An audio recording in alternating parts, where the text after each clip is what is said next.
Beliau adalah Umar bin Khattab bin Nufail bin Abdul Uzza dari suku Quraisy golongan Bani Adi. Apa yang tidak takut orang Quraisy berhadapan dengan Umar bin Khattab yang dikenal sebagai singa padang pasir pada waktu itu. Malahan dia termasuk salah seorang jagoan di tradisi masyarakat jahiliyah. Itu ada satu pasar yang namanya pasar Ukaz. Tiap tahun di pasar itu diadakan pesta. Pertama pertandingan syair. Jadi penyair waktu itu jadi kebanggaan. Syair-syair yang menang itu digantung di dinding Ka'bah. Jadi setiap suku akan bangga kalau mempunyai ahli syair yang hebat. Nah, lalu diadakan juga lah perlombaan balap kuda, memanah, termasuk gulat.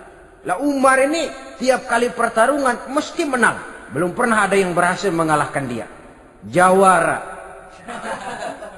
La takhrujanna wa la nakhrujanna ma'ak ya Rasul. Ya Rasul, keluar, sampaikan dakwah secara terbuka. Saya akan mendampingi Tuhan. Jika ada yang ganggu Tuhan, saya paling depan. Backing yang mendampingi Rasul untuk menyampaikan risalah Islamiyah ini.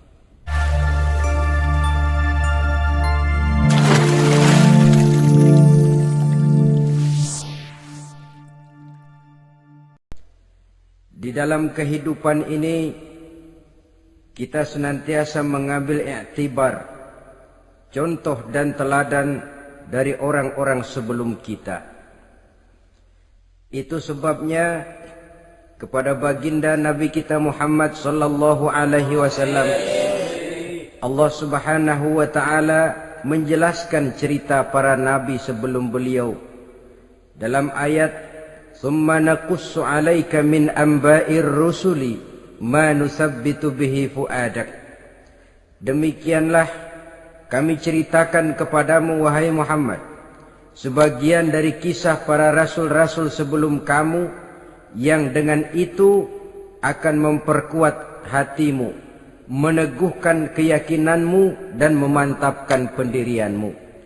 Inilah manfaatnya belajar dari sejarah. Jadi jangankan kita, baginda Nabi sendiri pun oleh Allah Subhanahu wa taala diceritakan sejarah para nabi sebelum beliau yang dimusuhi oleh umatnya, yang dicaci maki oleh kaumnya, yang terusir dari kampung halamannya, bahkan sampai ada yang terbunuh oleh umatnya. Itu seluruhnya merupakan iktibar manusabbitu bihi fuadak, untuk memantapkan langkahmu, meneguhkan keyakinanmu dan menguatkan pendirianmu menghadapi perjuangan ini. Beliau adalah Umar bin Khattab bin Nufail bin Abdul Uzza dari suku Quraisy golongan Bani Adi. Perawakannya tinggi, kekar dan gagah, melambangkan sifatnya yang pemberani, tegas dan tidak pernah kenal takut kepada siapapun. Sebelum mendapat hidayah, Umar bin Khattab termasuk orang yang berdiri di barisan orang-orang yang memusuhi umat Islam. Ia terperangkap dalam tradisi jahiliyah di mana gemar berperang dan bermabuk-mabukan juga merupakan hal-hal yang pernah dilaksanakan dalam kehidupannya sebelum beliau masuk ke dalam agama Islam. Oleh karena itu, dalam kehidupan beragama, hidayah merupakan sesuatu yang penting. Bagaimanapun banyaknya dosa dan kesalahan yang telah dilakukan oleh seseorang, tidak seharusnya menyebabkan ia putus asa dari rahmah Allah. Sebaliknya, bagaimanapun banyak kebajikan dan kebaikan yang sudah dikerjakannya, tidak perlu membuat dia besar hati, puas, bangga, apalagi menjadi lalai karenanya. Sebab kita belum tahu akan bagaimana ujung perjalanan dari kehidupan kita ini. Kisahnya pun masuk Islam merupakan peristiwa yang menarik. Pada satu hari, dengan pedang terhunus, Umar bin Khattab menuju Darul Arqam, tempat di mana baginda Nabi biasa berkumpul dengan para sahabat. Melihat mukanya yang beringas, matanya yang nanar, orang sudah menyangka dan mengerti ini tentu akan terjadi pembunuhan. Dalam perjalanan menuju Darul Arqam, Umar bertemu dengan Nu'aim bin Abdullah. Nu'aim bertanya, "Ya Umar, mau kemana ente?" "Mau membunuh itu, si murtad itu," kata. "Si murtad yang mana?" "Yang mana lagi? Itu yang memecah belah kita, yang menghina berhala-berhala kita, yang menjelek-jelekkan nenek moyang dan keturunan kita. Siapa lagi kalau bukan Muhammad?" Kata Nu'aim, "Umar, enggak salah. Tidak salah lagi." "Salah Umar." "Salah kenapa? Apa kamu enggak malu? Kamu mau pergi membunuh Muhammad, sementara adikmu sendiri Fatimah, dia sudah termasuk salah seorang pengikut Muhammad." Mendengar ini, muka yang memang tadinya sudah marah dan merah, tambah jadi kelabu. Orang lain dia musuhi, orang lain dia kejar-kejar. Ini malah adiknya sendiri menjadi pengikut dari baginda Nabi. Tidak jadi menuju Darul Arqam, dia berangkat ke rumah adiknya Fatimah. Adapun di rumah Fatimah sedang berkumpul Fatimah, suaminya Sa'id bin Zaid, dan seorang sahabat Habbab ibnul Arad. Ketuk pintu. Ya tentu tidak assalamualaikum karena dia belum Islam. "Siapa di luar?" "Umar." Mendengar suaranya saja, ini sahabat yang namanya Habbab ibnul Arad sudah lari ke belakang pintu. Adapun Fatimah yang sedang memegang suhuf, lembaran tulisan Quran itu, menyembunyikan suhuf itu di belakang bajunya. Umar masuk. "Fatimah." "Saya bang." "Apa benar berita yang saya dengar?"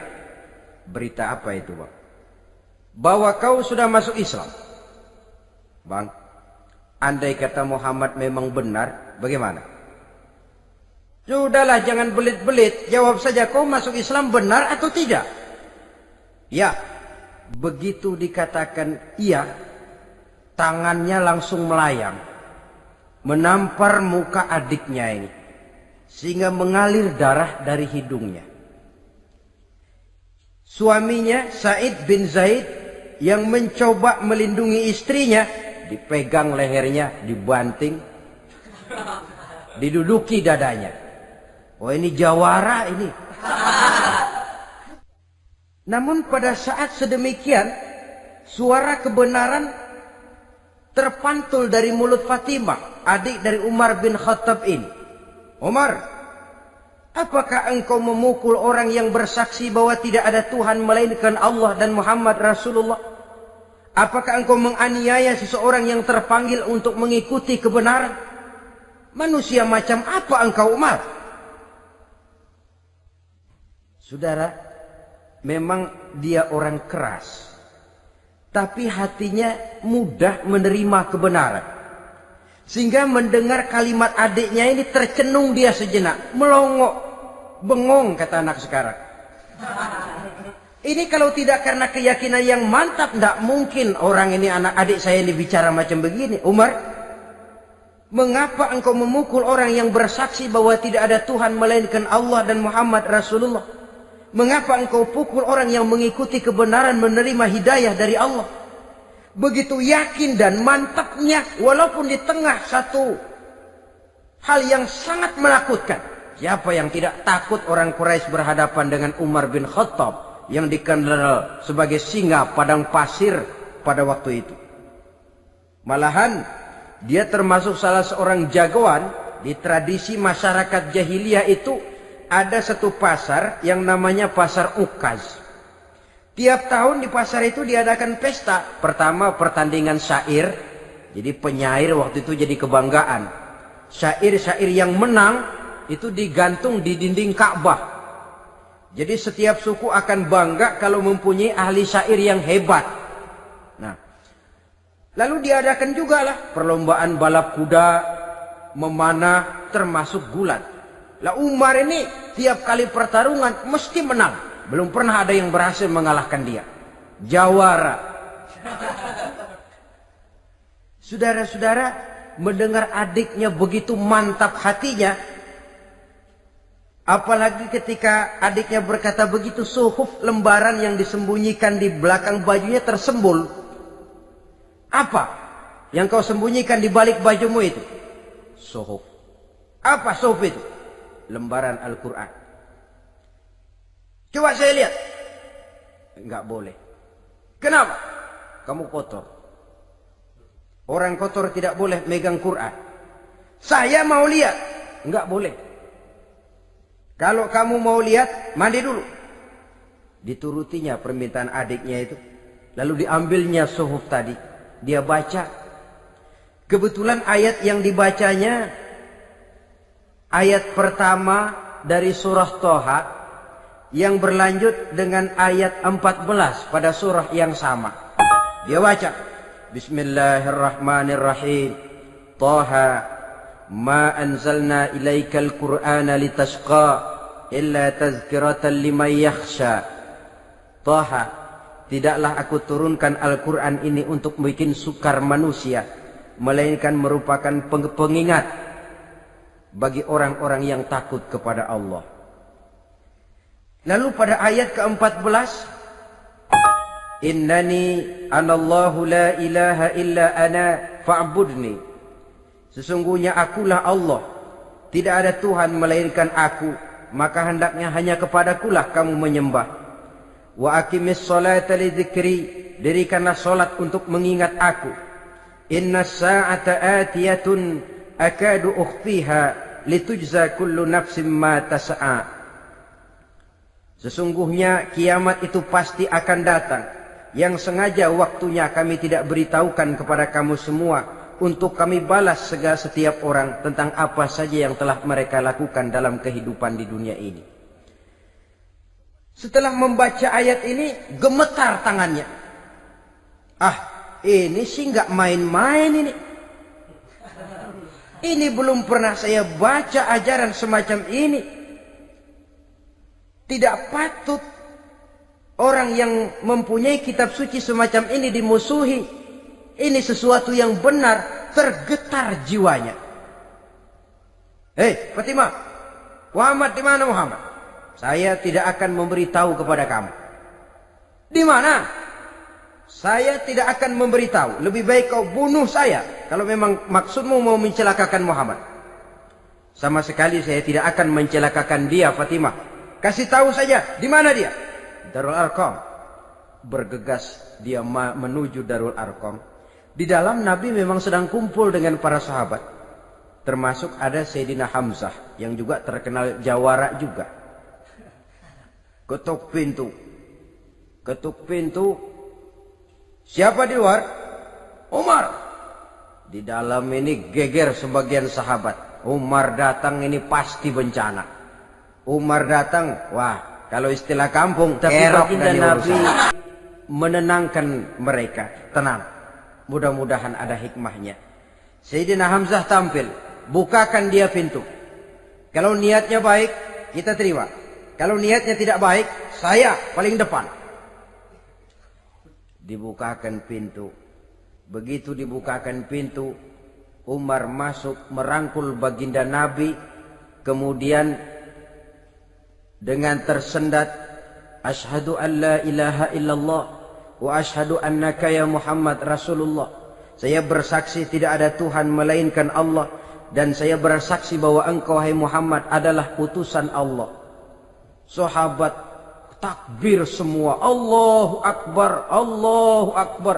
Kegembiraan meliputi suasana ketika itu. Kenapa? Karena sebelumnya dikala Umar belum masuk Islam, dia merupakan ganjalan yang paling dikhawatirkan oleh umat Islam. Setelah dia masuk Islam, jelas merupakan satu keuntungan yang sangat besar. Dan dia tertarik kepada Islam bukan karena bujuk rayu orang, tidak karena diberikan harta, tidak karena diiming-iming oleh kedudukan tinggi, tapi karena kebenaran hidayah menembus hatinya melalui wasilah ayat dalam surah Thaha yang dibacanya melalui suhuf yang dipegang oleh adiknya tadi. Sejak saat itu berubah 180 derajat Umar bin Khattab radhiyallahu anhu. Tetapi tetap dengan sifatnya keras, tegas, dan tidak pernah kenal takut kepada siapapun. Cuma kalau sebelum Islam, dia kerasnya kepada Islam. Setelah dia masuk Islam, muter arah.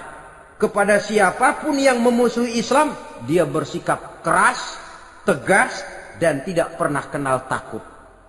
Bahkan setelah beliau masuk Islam, satu hari ketika di Darul Arqam kumpul-kumpul, waktu itu Nabi belum berdakwah secara terbuka karena pengikut masih sedikit.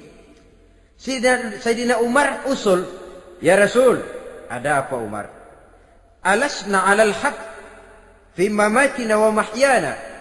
Ya Rasul, bukankah kita ini berdiri di atas sesuatu yang benar? Bukankah mati kita, hidup kita untuk melaksanakan sesuatu yang benar? Bala ya Umar, betul Umar. Wallazi nafsi biyadih, innakum la'alal haq in muttum wa in huyitum. Demi Allah Umar, kata Nabi, sesungguhnya kamu dan kita semua berdiri di atas kebenaran, hidup ataupun mati. Setelah mendapat jawaban begini, Umar masuk kepada tujuan pembicaraannya. Izan ya Rasul, fafimal ihtifal. Kalau memang begitu ya Rasul, kalau memang kita yakin kita berdiri di atas kebenaran, kita hidup karena kebenaran, kita mati pun memperjuangkan kebenaran, fafimal ihtifal. Kenapa mesti ngumpet-ngumpet? Kenapa harus sembunyi-sembunyi? Wallazi ba'asaka bil haqq, demi Allah ya Rasul, la takhrujanna wa la nakhrujanna ma'ak. Tuhan harus keluar menyampaikan Islam ini secara terbuka, dan kami akan mendampingi Tuhan dengan segenap jiwa dan raga. Sekali masuk Islam gak tanggung-tanggung. Yang kayak begini ini yang kita perlukan sekarang ini. Begitu masuk Islam gak tanggung seluruhnya, jiwa dan raganya masuk Islam. Beliau yang pertama kali mengajukan ide, kenapa harus dakwah sembunyi ya Rasul? Wong kita berdiri di atas kebenaran, memperjuangkan sesuatu yang hak. Kalau kita mati, kita pun mati membela kebenaran. Kenapa mesti fafimal ikhtifa? Kenapa harus sembunyi-sembunyi? Mulai sekarang mari keluar ya Rasul, saya akan dampingi Tuhan, nyawa taruhannya. Saudara hadirin yang saya hormati, selalu dia tempat-tempat yang pernah dia melaksanakan maksiat sebelum dia Islam, selalu dia kunjungi sampai dia berkata, tidak ada tempat yang pernah saya melakukan kesalahan sebelum saya Islam yang harus saya tutupi dengan kebajikan setelah saya Islam sekarang ini. Bahkan ada satu riwayat menjelaskan beliau itu yang tinggi badannya, kekar perawakannya, gemetar orang ngadepin dia. Tapi beliau sendiri sangat mudah gemetar kalau sudah mendengar ayat-ayat Allah. Teringat betapa dulu saya membuat berhala dari korma. Saya tumpuk-tumpuk, saya susun begitu.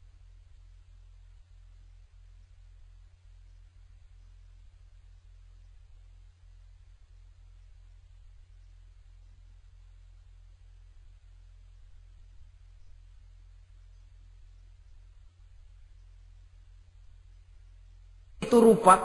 Setelah saya sembah, saya makan itu korma. Gagah betul saya waktu itu, sampai Tuhan pun saya makan. Adapun kalau saya menoleh ke kiri, teringat putri kesayangan saya yang terbawa oleh tradisi jahiliyah, takut menanggung aib, merasa malu mempunyai anak perempuan, sampai dia terkubur hidup-hidup.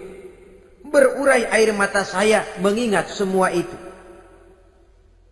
Padahal Nabi sudah memberikan jaminan.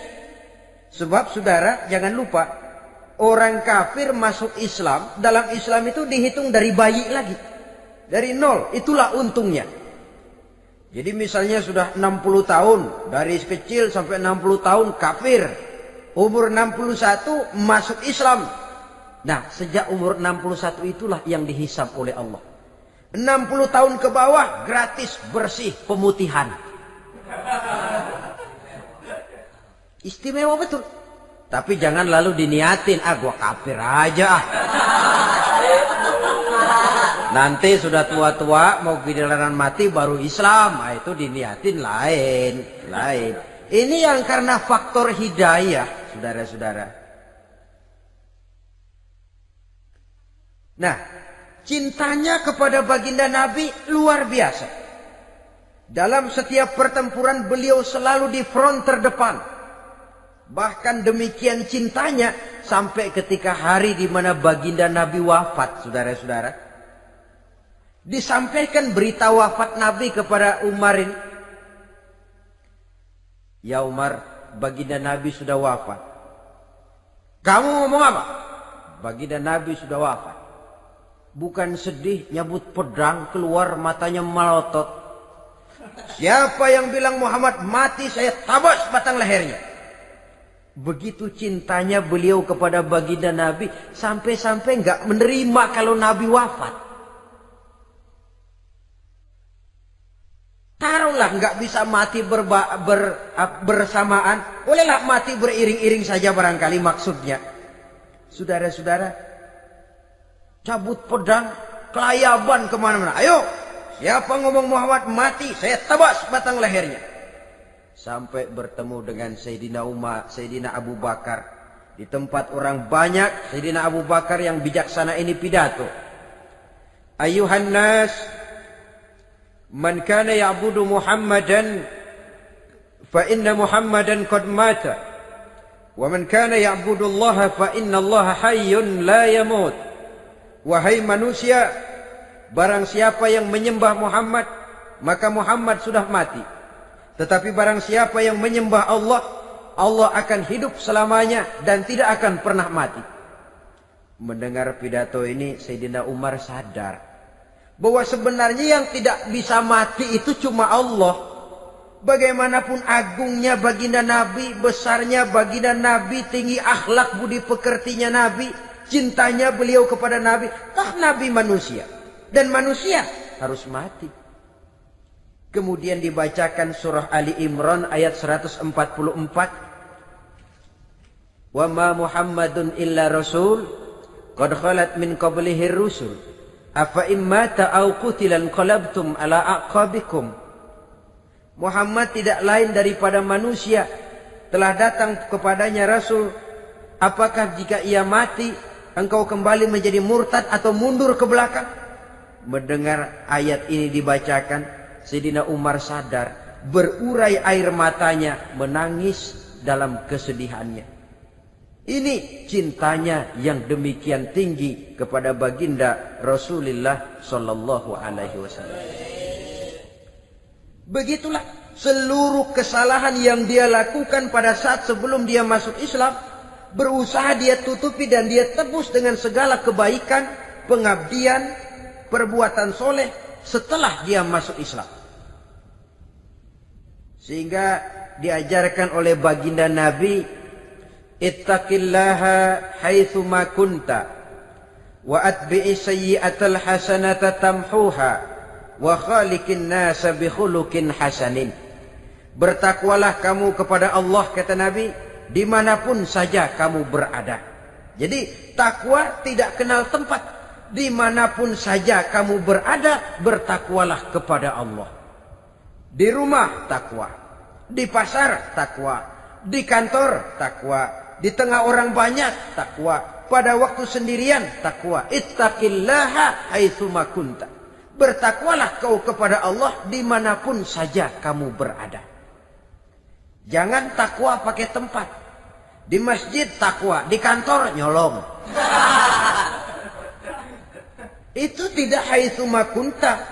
Yang diajarkan oleh Nabi, dimanapun kamu berada, bertakwalah kepada Allah. Wa atbi'i sayyi'atal hasanah tamhuha. Dan iringi perbuatanmu yang salah dengan kebaikan. Jadi kalau satu saat terselip kita berbuat salah, cepat iringi dengan kebaikan. tamhuha, dengan harapan kebaikan yang kita kerjakan akan menutupi dosa yang terselip kita lakukan. Ngomongin orang, astagfirullahalazim, banyak istighfar. Istighfarnya mudah-mudahan bisa nutupin dosa karena ngomongin orang. Tapi jangan lalu tambah sulap, ngomongin orang istighfar, terus ngomongin lagi istighfar lagi. Itu tentu tidak bisa dengan cara begitu. Barangkali terselip pernah mengambil harta orang tanpa alasan yang hak, imbangi dengan rajin sedekah misalnya.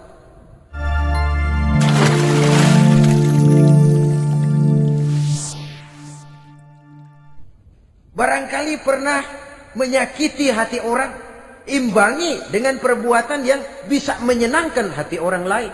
Itu namanya mengiringi perbuatan yang bersifat salah dengan kebajikan. Ini yang dilakukan oleh Sayyidina Umar. Setiap pelosok hampir dia datangi. Tempat-tempat di mana dia pernah melakukan kesalahan sebelum Islam, di sana dia tegakkan kebajikan dan kebaikan. Kegagahannya, keperkasaannya, keberaniannya sepenuhnya bulat-bulat sudah diwakafkan untuk kepentingan Islam. Diperlukan orang-orang yang punya keberanian macam Sayyidina Umar. Berani karena panggilan hidayah, bukan berani babi. Babi berani juga babi, cuman nyeruduk. Artinya berani yang tanpa pertimbangan. Berani yang tanpa pertimbangan pada akhirnya akan menyulitkan kita sendiri. Beliau gagah, beliau berani, beliau punya kekuatan, beliau punya wewenang, dan itu dimanfaatkannya untuk menjadi backing baginda Nabi kita Muhammad sallallahu alaihi wasallam. La takhrujanna wa la nakhrujanna ma'ak ya Rasul. Ya Rasul, keluar, sampaikan dakwah secara terbuka. Saya akan mendampingi Tuhan. Jika ada yang ganggu Tuhan, saya paling depan. Backing yang mendampingi Rasul untuk menyampaikan risalah Islamiyah ini. Saudara hadirin yang saya hormati, wa khaliqin nasa bi khuluqin hasanin, kata Nabi, dan pergaulilah manusia dengan akhlak yang baik, karena dengan ini kau bisa mengambil hati orang. Dalam hadis lain katakan, innakum la tas'una an-nasa bi amwalikum walakin yas'uhum minkum bastul wajhi wa husnul khuluq. Kamu tidak akan bisa menyenangkan orang banyak dengan hartamu, tapi kamu bisa ambil hati mereka dengan budi pekerti yang luhur dan muka yang manis. Dengan harta belum tentu kita bisa menyenangkan semua orang, tapi budi pekerti yang luhur, muka yang manis, itu yang akan bisa membuat kau menyenangkan orang banyak.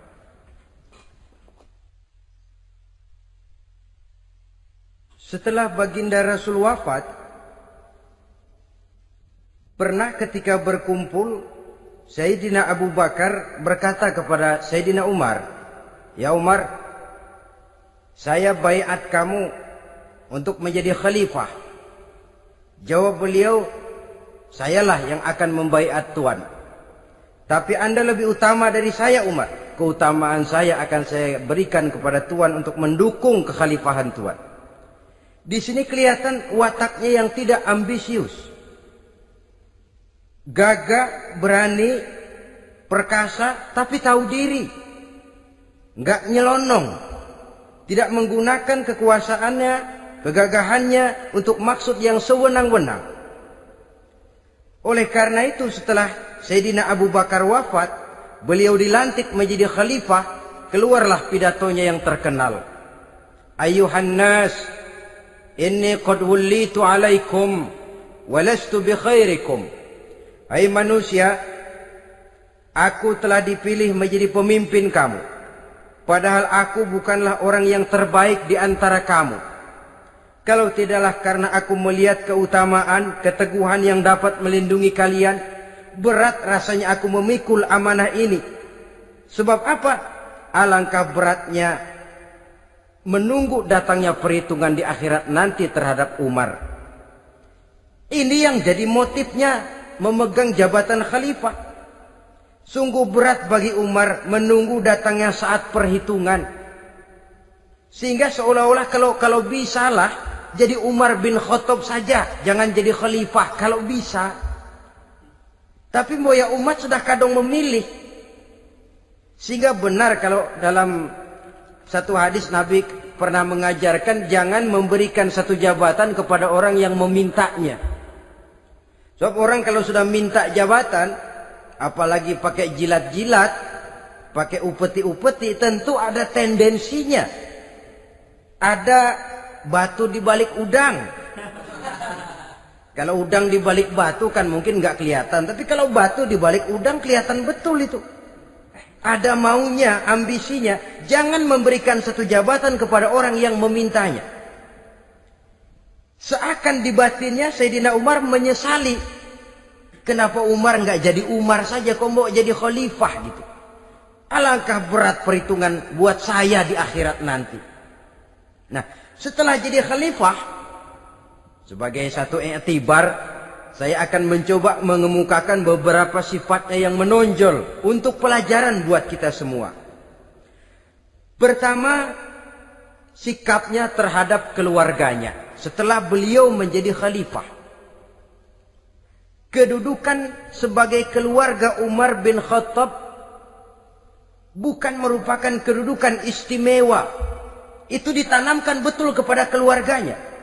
Jangan karena bapakmu khalifah, lalu mentang-mentang anak khalifah kau merasa dapat fasilitas, merasa bisa berbuat semau-maumu, kau harus punya tanggung jawab dan beban moral, memberikan contoh yang lebih baik kepada rakyat. Ini yang ditekankan kepada keluarganya. Kalau beliau mau mengeluarkan undang-undang, undang-undang itu lebih dahulu dibicarakan di tengah keluarganya, kumpul anak-anaknya, ini akan ada undang-undang begini. Siapa di antara kalian mau mentaati, persilakan, yang tidak pun persilakan. Tapi saya ingatkan, kalau ada dari keluarga Umar yang melanggar peraturan yang saya keluarkan ini, saya akan menghukumnya 2 kali lipat karena dia keluarga saya. Menghukumnya 2 kali lipat karena dia keluarga saya. Jadi bukan mentang-mentang anak babe, lalu kebal hukum. Tidak. Siapa yang di antara kalian melanggar peraturan ini, akan aku kenakan hukuman 2 kali lipat karena dia keluargaku. Nah, saudara hadirin yang saya hormati, lalu berwibawa, dijaga betul keluarganya. Satu hari beliau datang ke rumah putranya Abdullah bin Umar. Ketika masuk dilihatnya Abdullah bin Umar sedang makan daging. Makan daging. Merah muka Umar. Mentang-mentang anak khalifah ya. Mentang-mentang anak Amirul Mukminin ya, kamu makan daging. Lihat tuh rakyat kita masih banyak yang kelaparan, makan daging, makan roti keras. Padahal itu halal. Sesuatu yang diperoleh dengan usahanya sendiri. Tetapi begitu hati-hatinya Umar untuk menjaga pandangan orang. Keluarga khalifah merupakan beban moral sebab akan dijadikan contoh oleh rakyatnya. Mentang-mentang anak khalifah ya makan daging. Lihat tuh rakyat, roti keras digarotin. Lain saat beliau pergi ke satu pasar. Di situ dilihat ada sapi gemuk-gemuk. Tempat lain sapinya kurus-kurus. Tanya, ini yang gemuk-gemuk sapi siapa? Sapi Abdullah bin Umar. Sapi anaknya. Panggil Abdullah bin Umar, suruh sini. Datang anaknya itu. Abdullah bin Umar, bagaimana ceritanya sampai ini? Begini, Bapak. Dahulu itu dengan uang saya beli sapi kurus-kurus. Lalu saya rawat. Saya berikan upah orang untuk merawat sapi-sapi itu. Sampai sekarang dia menjadi gemuk. Akan saya jual dan keuntungannya tentu sesuatu yang halal. Subhanallah, kata Umar. Kau ini anak Amirul Mukminin. Jual sapimu. Ambil modalnya, untungnya, masukkan Baitul Mal untuk urus kepentingan orang Islam. Dia nggak mau anaknya terlibat bisnis, ndompleng kekuasaan ayahnya. Karena mentang-mentang anak khalifah lalu segala macam bisnis lancar. Orang takut karena apa? Anak babe. Ada lagi. Pada waktu pembagian harta ghanimah, putri beliau yang namanya Hafsah, ini adalah istri baginda Nabi, meminta bagian. Kaum kerabat ayah, ini kerabat khalifah, kitalah dulu kerabat. Kalau kau kerabatku, maka jatahmu nanti dari ayahmu. Harta ini masih lebih banyak dibutuhkan oleh orang-orang Islam. Nanti belakangan kalau ada sisanya. Belakangan kalau ada sisanya. La haula wala quwata illa billah.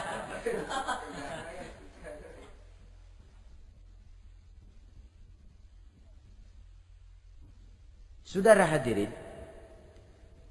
itu terhadap keluarganya. Kemudian apa sifat-sifat yang menonjol dari kepemimpinannya? Pertama, kesederhanaannya. Beliaulah satu-satunya khalifah, Amirul Mukminin, setingkat presiden kalau sekarang, yang punya jubah cuma 2 dan 1 pun punya anaknya. Tambelan lagi. Pernah sholat Jumat terlambat. Beliau naik mimbar untuk khutbah, sebelumnya minta maaf dulu. Saudara-saudara, maaf saya terlambat nungguin baju kering. Seorang khalifah nungguin baju kering. Sederhana dalam kehidupannya. Mari kita ambil satu cerita lagi. Pada waktu beliau jadi khalifah, yang diangkat jadi gubernur di Mesir adalah Amr bin As. Amr bin As hidupnya lebih mirip kaisar. Istananya besar, pakaiannya bagus-bagus. Nah, yang paling mengganggu pikiran Amr bin As, di sebelah istananya ini ada gubuk reot, kepunyaan orang Yahudi lagi. Ah, ini nggak pantas bener, masa di samping istana gubernur ada gubuk reot. Orang Yahudi lagi yang punya. Ini mesti, udah, bikin saja rencana, panggil dinas tata kota, bikin planning. Di sini mau dibangun masjid, proyek negara. Bikin gambarnya, susun anggarannya, tender. Saudara-saudara, si Yahudi yang punya gubuk reot dipanggil. Yahudi, ada apa, Pak? Kamu tahu nggak? Enggak. Iya, memang belum saya kasih tahu.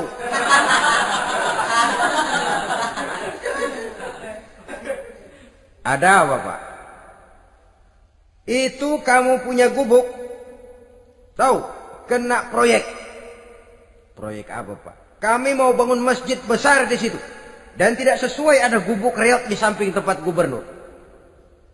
Jadi maksud Bapak, gubukmu, tanah-tanahnya mau saya bebaskan. Saya beli. Enggak mau, Pak. Saya enggak mau jual. Saya bayar 2 kali lipat. Enggak mau. 3 kali lipat. 6 kali lipat juga enggak mau, Pak. Saya dari muda peres keringat banting tulang cuma segitu-gitunya, Pak, tempat saya tinggal. Gubuk reot sama tanahnya sedikit. Makmur saya, Pak, cuma rumah sama sumur.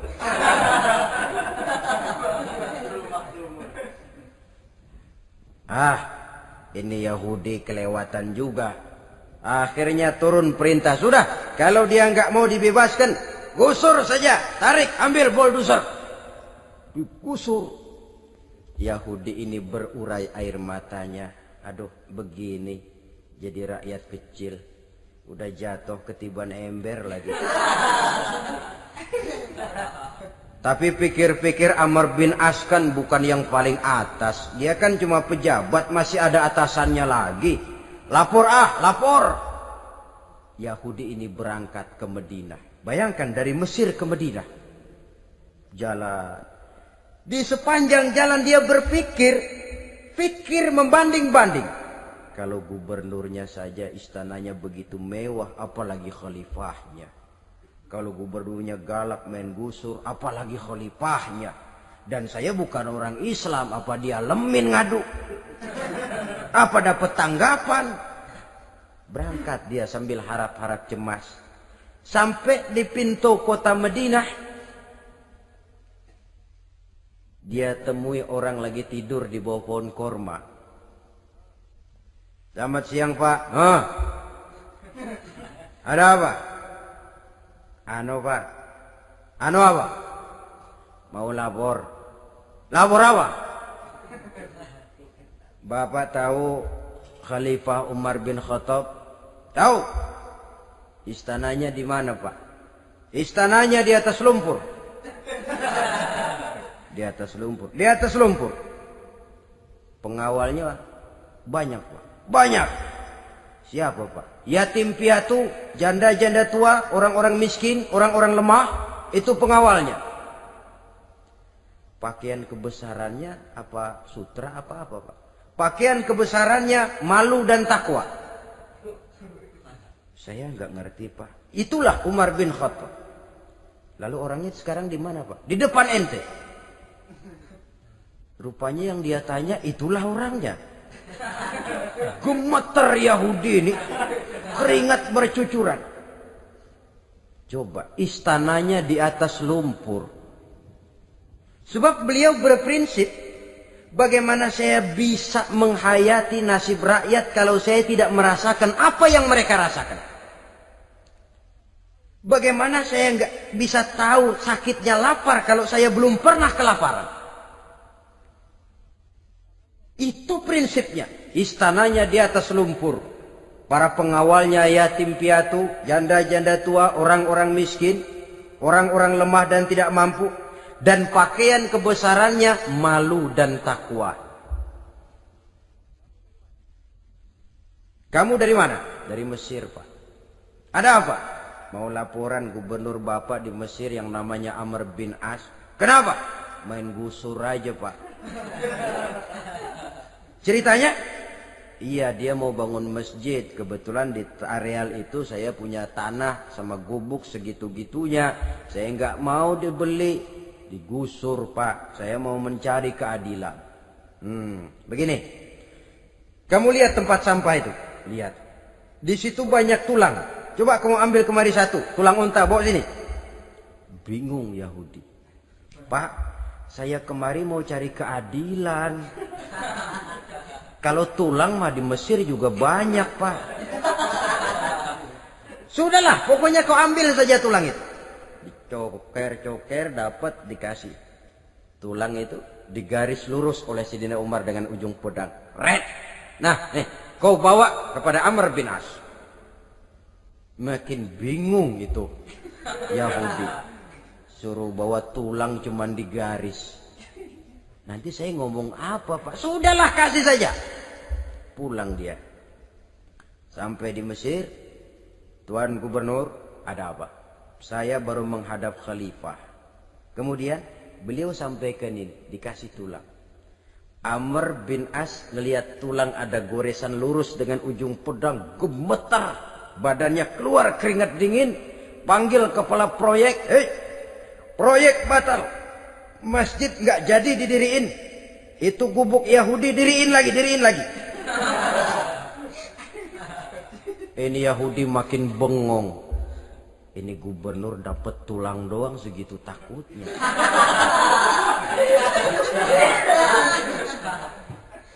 Ada apa sebenarnya Tuan Gubernur? Kamu tahu?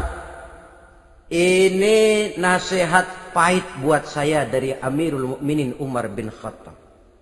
Seolah-olah beliau bilang, "Hai Amr bin As, jangan mentang-mentang sedang berkuasa ya. Pada satu saat kau akan jadi tulang-tulang kayak begini. Maka mumpung kamu masih hidup dan berkuasa, berlaku lurus dan adillah kamu seperti lurusnya garis di atas tulang ini. Red. Lurus, adil, jangan bengkok. Sebab kalau kamu bengkok, nanti aku yang luruskan pakai pedangku." Sampai akhirnya apa? Kata si Yahudi, Pak, kalau begitu Islam adil ya. Adil. Kalau gitu biarin dah Pak. Tanah saya. Mau kamu jual? Bukan saya jual Pak, saya kasih aja dah. Campur gubuk-gubuknya, ambil aja dah. Masuk Islam si Yahudi ini oleh karena keadilan dari Umar bin Khattab. Begitulah kesederhanaan hidupnya. Sampai saudara, yang ironi betul, pernah Utsman bin Affan, Ali bin Abi Thalib, Thalhah dan Zubair kumpul mendengar berita bahwa Sayyidina Umar ini punya hutang. Bayangkan, seorang khalifah untuk melangsungkan hidupnya sampai punya hutang. Padahal Baitul Mal di bawah kekuasaannya. Berunding Utsman, Ali, Thalhah, Zubair. Kalau kita langsung ngomong sama Umar nggak enak dong, dia nggak bakalan terima. Lewat putrinya aja, Hafsah deh. Baik. Hafsah ngomong sama Umar, Abah, kenapa? Bagaimana kalau honor Abah ditambah, ditingkatkan supaya hutang bisa ketutup? Hafsah, saya Abah. Siapa yang nyuruh kamu ngomong begitu? Enggak ada. Ada. Saya tahu ada ini. Kalau enggak ada kamu enggak mungkin ngomong begitu. Tapi orangnya kalau saya tuntut mereka mungkin enggak mau. Sekarang saya mau tanya Hafsah, kau kan istri Rasul, betul? Nah, saya mau tanya. Suamimu makanannya apa? Daging? Bukan. Roti. Tempat tidurnya kasur empuk? Bukan. Kain kasar yang kalau musim panas kami bentangkan, kalau musim dingin separuh buat tidur, separuh buat selimut. Pakaian yang dibelikan untukmu berapa banyaknya? Cuma 2. Nah, itu guru saya. Orang yang paling saya cintai dan itu yang saya ikuti. Bahkan setelah beliau wafat, Sayyidina Umar ini hutangnya ditanggungkan kepada anaknya Abdullah bin Umar dan itu pun dilunasi dengan menjual rumahnya. Sehingga rumahnya itu disebut Darul Qadha, rumah bayar hutang. Begitu kesederhanaannya. Jadi nggak pakai aji mumpung jadi khalifah lalu kayak ikan gurita, tangan yang mana aja megang.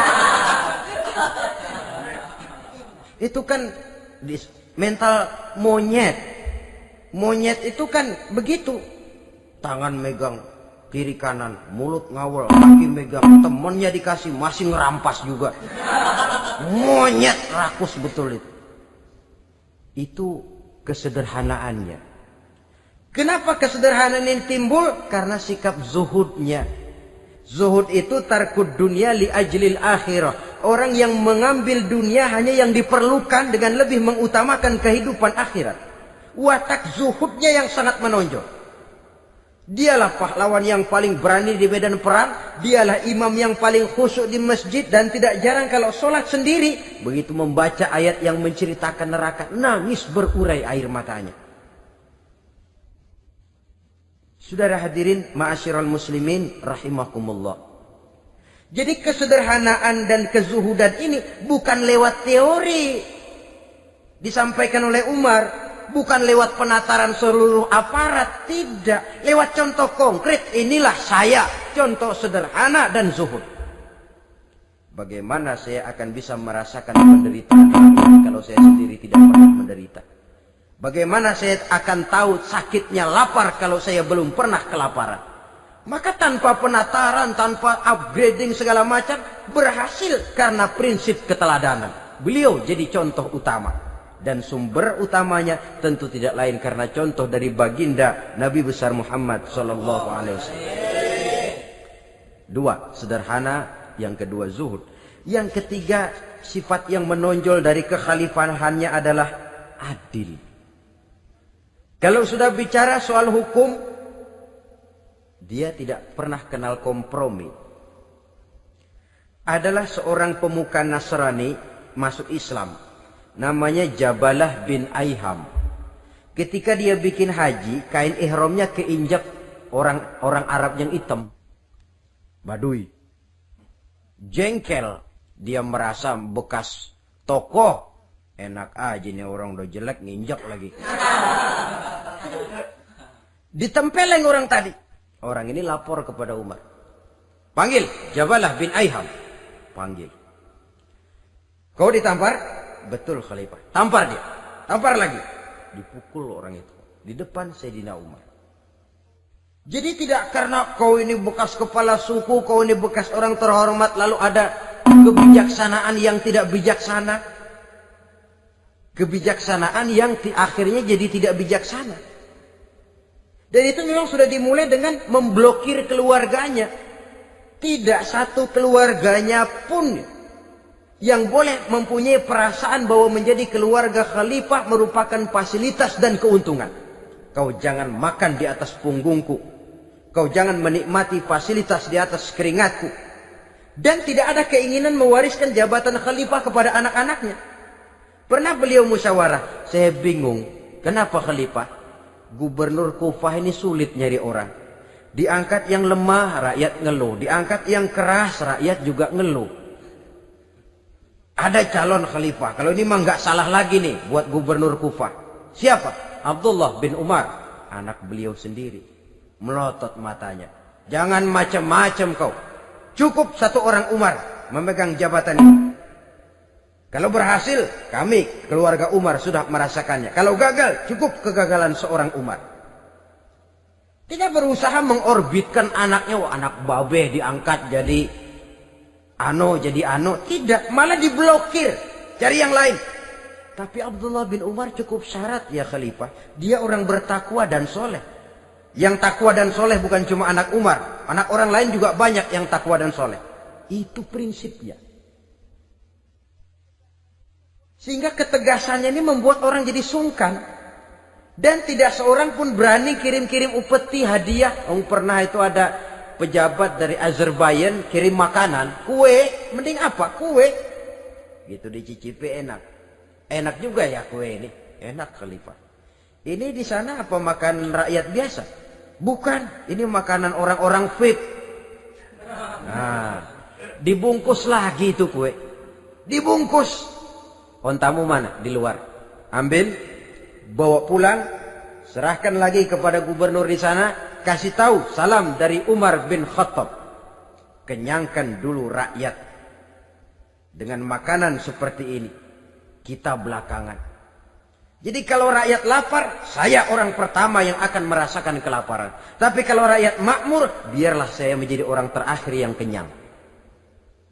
Kan bagus prinsip itu. Jikalau rakyat kelaparan, saya akan jadi orang pertama yang merasakan lapar. Tapi kalau rakyat makmur, biar saya jadi orang terakhir yang kenyang.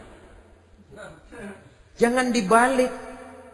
Pada saat rakyat kelaparan, dia kekenyangan. Dan selanjutnya, sikap keadilannya ini, saudara-saudara, menyebabkan hukum lalu jadi berwibawa. Pernah beliau jalan-jalan di lorong kota Madinah. Di tempat yang namanya Harah bersama Aslam. Ada ibu-ibu, anaknya nangis. Lapar ma. Sabar, dikit lagi matang katanya. Emang tuh ibu lagi ngerebus. Bunyi, air ngegulak. Luguk. Umar lihati dari jauh. Belum juga matang. Nih anak dari nangis, lapar, sampai capek nangis, sampai tidur. Anak tidur, Umar samperin. Bu, emang masak apa sih kok nggak bisa mateng? Saya nggak masak apa-apa tuan. Itu pating kerubuk apa? Ketika dibuka ya cuma air saja. Subhanallah, ibu sudah ngebohongi anak ibu sendiri. Habis harus bagaimana tuan? Saya sudah nggak punya makanan untuk dimasak. Sementara perut nggak kenal kompromi. Jalan satu-satunya, ya terpaksa anak saya bohongi. Saya bilang sebentar lagi matang sampai dia tidur sekarang ini. Memangnya Khalifah Umar gimana sih ngurusi rakyatnya? Subhanallah, dia orang zalim. Dia yang memegang urusan kami, tapi dia nggak tahu nasib saya. Anak kelaparan, keluarga terlantar. Oh begitu. Iya. Zalim betul Umar bin Khattab itu. Kalau begitu ibu tunggu sebentar. Dia pulang bersama Aslam menuju Baitul Mal. Dia ambil tepung satu karung, dipikul sendiri. Dipikul sendiri, kata Aslam, ya Khalifah biar saya yang bawa. Jangan. Kenapa Khalifah? Apa kau kira kau sanggup mikul dosa saya di akhirat nanti? Biar saya yang mikul sendiri. dia bawa ke tempat tuh ibu-ibu. Dia masakin sendiri. Nah bu, sudah matang, persilahkan masak. Makan. Alhamdulillah Tuan. Mudah-mudahan Allah memberkahi Tuan. Tuan lebih baik dari Umar bin Khattab yang zalim itu. Memang sebenarnya Tuan siapa, kata tuh ibu. Saya. Iya. Saya ya Umar bin Khattab yang ibu bilang zalim itu. Gemetar si ibu. Gemetar si ibu. Tapi memang peka dan menghargai kritik orang. Tidak membungkam setiap orang yang nadanya sumbang atau berbeda. Kadang beliau berkata, saya khawatir karena orang terlalu segan dengan saya lalu nggak ada yang berani negur kalau saya salah. Kan begitu biasanya. Karena sudah terlalu segan lalu semuanya orang mau diaminin saja. Asal dibilang nggak benar marah, jengkel. Lalu disingkirin, maunya diiyain, inge kulo nuwun. Oke bos. Beliau bilang saya khawatir kalau tidak ada orang yang mau menegur kesalahan saya jika saya terlanjur nanti. Tahu-tahu muncul orang. Demi Allah, saya akan menegur Tuan dengan pedang saya ini. Cerah mukanya, senyum bibirnya. Alhamdulillah, anak muda, saya memerlukan orang macam kau. Yang berani berkata ya terhadap yang benar dan tidak terhadap yang tidak benar, apa dan bagaimanapun resikonya. Di sini kelihatan sikap beliau menghadapi orang yang berbeda pendapat. Keadilan, keberanian dan ketegasan, cepat menerima kebenaran, merupakan serentetan dari sifat-sifat utama beliau sejak masuk Islam sampai menjadi khalifah yang kedua. Bahkan dengan jasa beliau, Islam kemudian tersebar, menembus dinding Jazirah Arabia, memasuki Bizantium dan Persia, sehingga beliau juga dikenal sebagai periode Al-Futuhat Al-Islamiyah.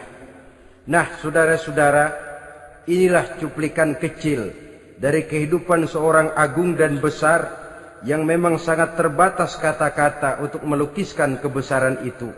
Namun yang secuplik ini mudah-mudahan menjadi sumbangan moral dalam rangka kita memperbaiki diri menuju kehidupan yang lebih baik. Terima kasih banyak atas segala perhatian. Mohon maaf atas segala kekurangan. Usikum wa nafsi bitaqwallah. Wassalamualaikum warahmatullahi wabarakatuh.